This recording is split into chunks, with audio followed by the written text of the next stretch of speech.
सुप्रभात मेरे प्रिय बच्चों। बेटा, आप लोगों को जिस महान साहित्यकार के बारे में आज बताने चल रहे हैं, ये महान साहित्यकार अपने साहित्य का सृजन अपनी विद्वता का प्रदर्शन करने के लिए न करके बल्कि संपूर्ण मानव जाति का कल्याण करने के लिए ही अपने साहित्य का सृजन किया। ये साहित्यकार कोई और नहीं बल्कि भक्ति काल के ज्ञानाश्रयी शाखा के सर्वश्रेष्ठ कवि महाकवि कबीरदास जी हैं, जिनका व्यक्तित्व न केवल संत कवियों में बल्कि संपूर्ण हिंदी साहित्य जगत में सर्वश्रेष्ठ है, जिसने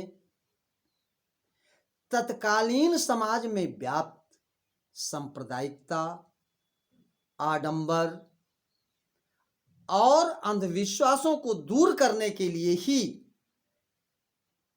अपने साहित्य का निर्माण किया।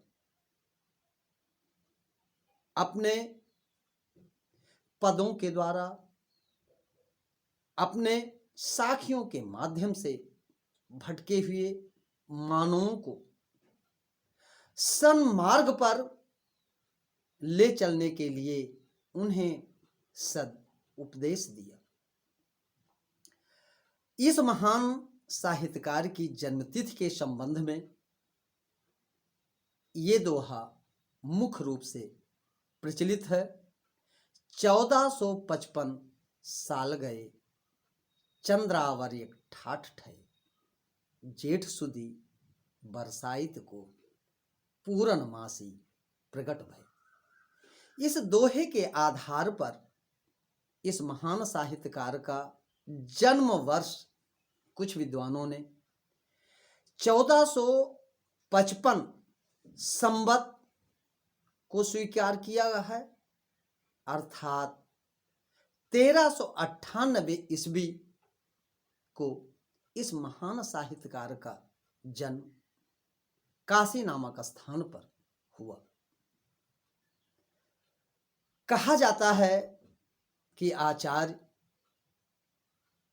रामानंद के आशीर्वाद स्वरूप इस महान कवि का जन्म एक विधवा ब्राह्मणी के गर्भ से हुआ।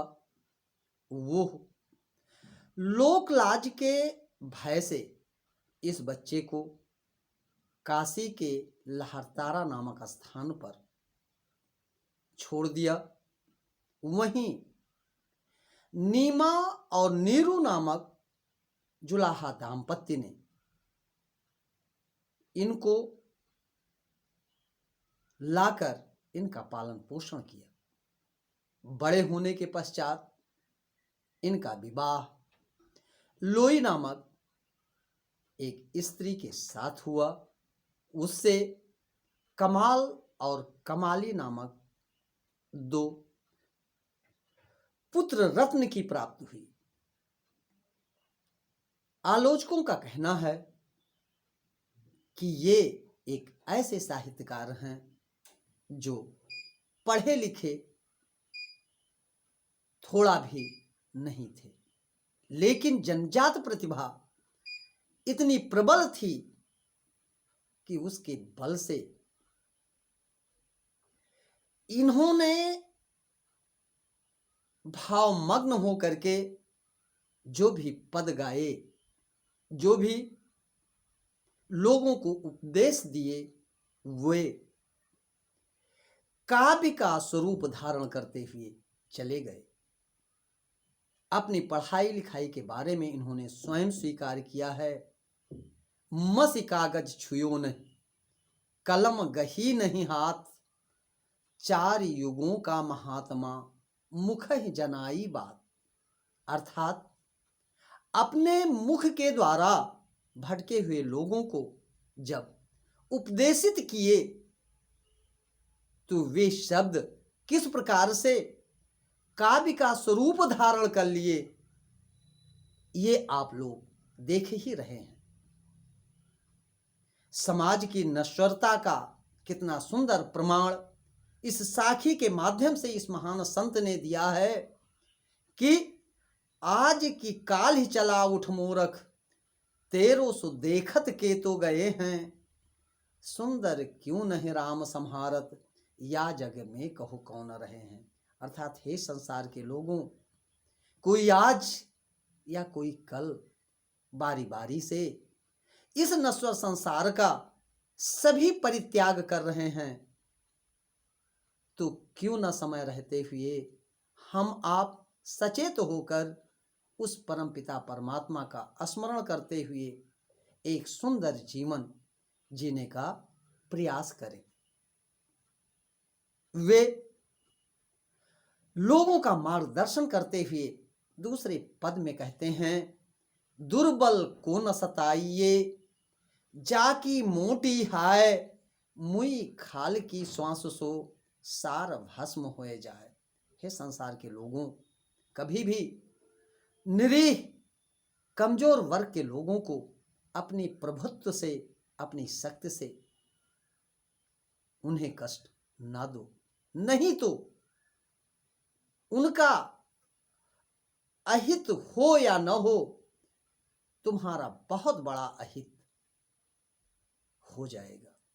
इस प्रकार से इस संत ने अपनी साखियों के माध्यम से सतत इस संसार के लोगों के मार्ग को प्रशस्त करते रहे।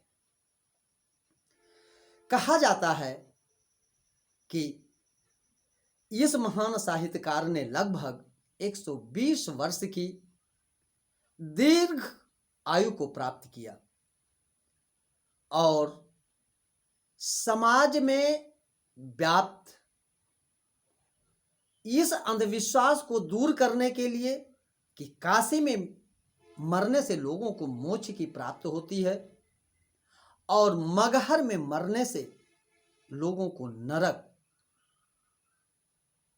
इस विचारधारा को दूर करने के लिए इस संत ने अधिक जीवन काशी में व्यतीत करने के पश्चात मृत्यु के समय काशी छोड़कर ये मगहर चले आए और वहीं पर